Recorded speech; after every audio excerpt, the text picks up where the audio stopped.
Ito po ang DZMM Radio Patrol sa 630 at DZMM Teleradyo. Una sa balita, una sa public service, kasapi ng KBP, kapisanan ng mga broadcaster ng Pilipinas. Ang oras, 4 a.m. Saan ka man sa buong bansa, angat ang kwento mo. Yan tayo. Walang balitang palalampasin, hitik sa istoryang di ka mabibitin. Yan tayo. Yan tayo. Ito ang programang magtutulay, magseserbisyo at makikinig sa boses ng Pilipino. Kasama sina Noel Alamar at Dennis Datu. Saan man sa mundo, ipagmalaki ang kwento ng lahing Pilipino. Yan tayo! Good morning, Luzon, Visayas at Mindanao. Ngayon po'y araw na naman ng Sabado. Uy, Nobyembre 1 na, araw na ng mga patay. At syempre wala po ang ating partner na si Noel Alamar. Pinalitan na ng bata. Pinalitan po ng bata ang matanda, ang ating Lolo Noel Alamar. Ako po si Dennis Dato at kasama po, pakilala ko na ang ating mga kasama ngayon. Batang bata, go! Good morning mga kapamilya. Mike. Yan yung pula, Yan! And good morning mga kapamilya. Sa ngalan po ni Noel Alamar, ako po ang inyong Ka-Noel talaga. Noel, veterano, no? Ako po ang inyong Radyo Patrol, Bert Dizon. Samahan niyo po kami sa loob ng 2 oras. Dito po yan sa programa Yan Tayo. Tampok ang mga kwentong nagbibigay ng impormasyon at inspirasyon anuman ang panahon. Yan, nako. Oo nga. Saan ka ba naka-assign ngayon? Sa Manila ako, pero mamaya pang hapon. Mamaya pa. Oo, mamaya pang hapon. Kaya meron tayong time ngayong umaga. Ito po ang programa maghahatid sa inyo ng mga balita mula sa iba't ibang panig ng bansa. Ako po si Dennis Dato. Ngayon po ay Nobyembre 1 na, araw ng mga patay. Kumusta ba ang paghahanda ninyo? Kayo ba ay nakapunta na sa mga sementeryo o ngayon pa lamang? Kasi kahapon ako ay umuwi na ng Batangas at dumalaw na sa sementeryo, di ba? So mamaya po ay iikot tayo sa iba-ibang lugar sa ating bansa, Luzon, Visayas at Mindanao para alamin ang mga sitwasyon. At syempre may mga tampok po tayong istorya na may kinalaman sa araw ng mga patay. Wala pa ba nagpaparamdam sa iyo? Wala pang nagpaparamdam, pero wag naman sana, wag na magparamdam. Pero kahapon maraming mga kapamilya na nagtungo na sa Manila North Cemetery. Ay, ganyan talaga. Pag sa Bisperas, Manila North Cemetery, ang iba nauuna na. Kasi nga pag ganitong araw, ay punong-puno, napakasiksikan ng Manila North Cemetery. Nagsana ang ating mga kapamilya. Ayun nga, kaya patuloy pa rin yung mahigpit na mga security na ipinatutupad sa mga sementeryo. Lalo na dyan sa pinakamalaking sementeryo sa buong Metro Manila, ang Manila North Cemetery. Pero, speaking of Manila North Cemetery, meron tayong public service booth doon. Meron ba? Oo, mamayang alas 7 ng umaga at hanggang alas 5 ng hapon ay bubuksan po ng DZMM Radio Patrol sa 630 at DZMM Teleradyo ang ating DZMM Public Service Booth at magbibigay tayo ng mga serbisyo. Ano ibibigay? Nandiyan ka ba? Mamaya, syempre, tatambay tayo dyan kasi balita ko. Abangan nyo si Bert Dizon sa Manila North Cemetery. Balita ko, magbibigay tayo ng libreng tubig. Libreng tubig. Tsaka, pakain, may magkapakain ng DZMM. May pakain pa, ha? Dahil number 3. Yes, number 3 tayo. Ilang buwan pa lang, number 3 na tayo. At bukod sa pakain, meron din po tayong name tagging para sa mga bata. Para hindi mawala yung mga bata. At meron din po tayong libreng charge. Yung ating charging station para doon sa ating mga kapamilya na mangailangan ng charge ng cellphone. Sa oras po natin 4 na minuto makalipas sa 4 ng umaga, dumako muna po tayo sa ating unang ratsyada ng mga balita. Ratsada ng mga balita sa buong bansa. Balita mula Luzon. Unahin po natin ang balita sa Oriental Mindoro. Naipit ang halos 2 oras ang isang pahinante matapos sumalpok ang sinasakyang dump truck sa isang malaking puno ng akasya sa National Highway sa Barangay Antonino sa bayan ng Victoria.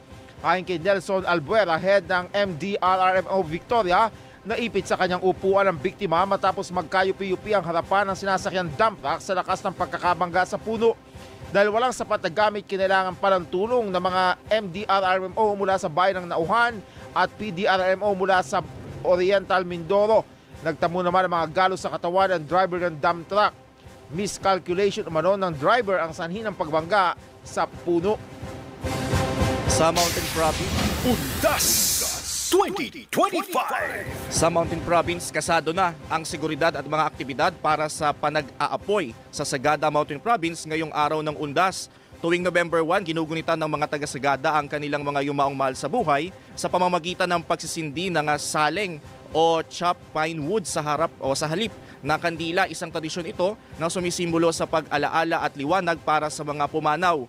Magsisimula ang pagdiriwang sa misa sa Church of St. Mary the Virgin bandang alas 2 ng hapon bago sabay-sabay na magtutungo ang mga residente sa Mission Cemetery para sa sabayang pag-aapoy ng mga puntod. Nakantabay naman ang mga bumpero para matiyak ang kaligtasan habang magpapatupad ng mahigpit na seguridad ang mga pulis, lalo na't muling binuksan sa mga turista ang aktibidad. Nanawagan naman ng Sagada Tourism Office sa mga bibisita sa nasundin ang mga patakaran at igalang ang tradisyong ito. Balita mula sa Visayas. Balita naman sa Visayas, sa Tacloban City, ilang araw bago gunitain ay ika-12 anibersaryo ng Super Typhoon Yolanda na kumitil ng libu-libong buhay sa Kabisayaan. Nag-alay ng mga bulaklak at nagsindi ng kandila pamilya ng mga nasawi sa isang mass grave site. Ito kahit hindi nila tukoy ang eksaktong pinaglibingan ng kanilang mga nasawing mahal sa buhay.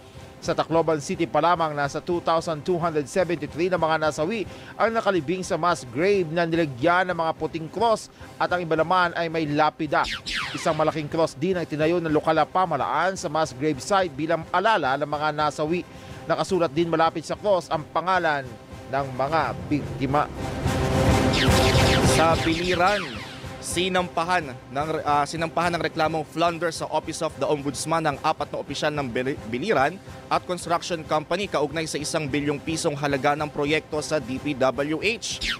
Sa reklamo ni Lord Alan Garcia, inakusahan sina Biliran Congressman Gerardo Espina Jr., Biliran Governor Rogelio Espina, Vice Governor Roselina Espina Paras at Naval Mayor Gretchen Espina na nagsabuatan para maigawad ang kontrata sa Rubing Premier Construction na pag-aari ng mister ng Vice-Gobernador. Natuklas ang nagsisilbing Chief Operations Officer ng kumpanya si Rogelio Espina kahit nakaupong gobernador, habang nagsisilbi ring opisyal ng construction company ang iba pang miyembro ng pamilya ni na Espina at Paras.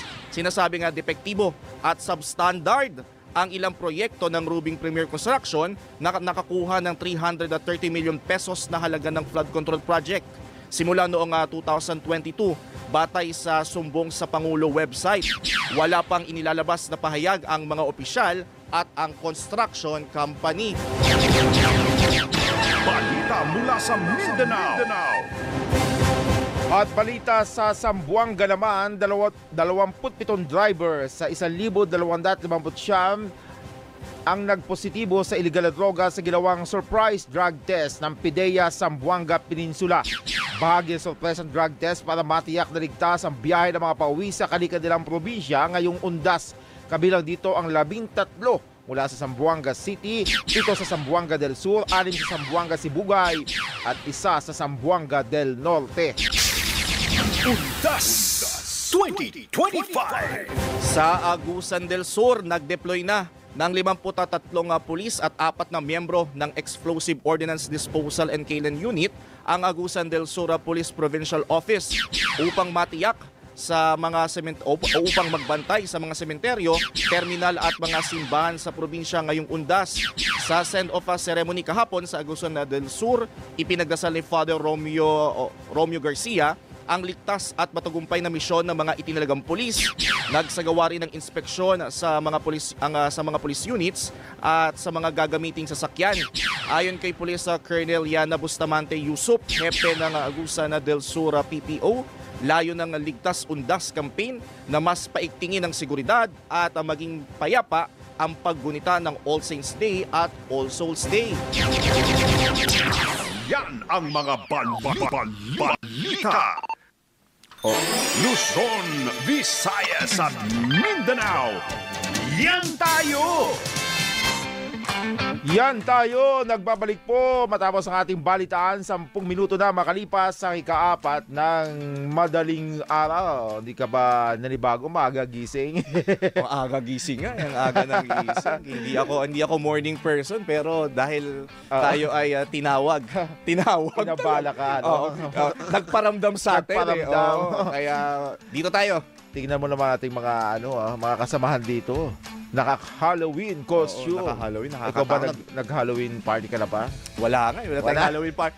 Nag-Halloween tayo sa Manila North Cemetery. May mga tayong nakita kahapon. Merong mga naka-costume na mga nakakatakot na character. First time mo magko-cover sa Manila North. Ay, hindi naman. Hindi natin naman. first. Marami na tayong Kasi beses. dati nilagko-cover ako dyan para sa TV Patrol. Naku, ang hirap kasi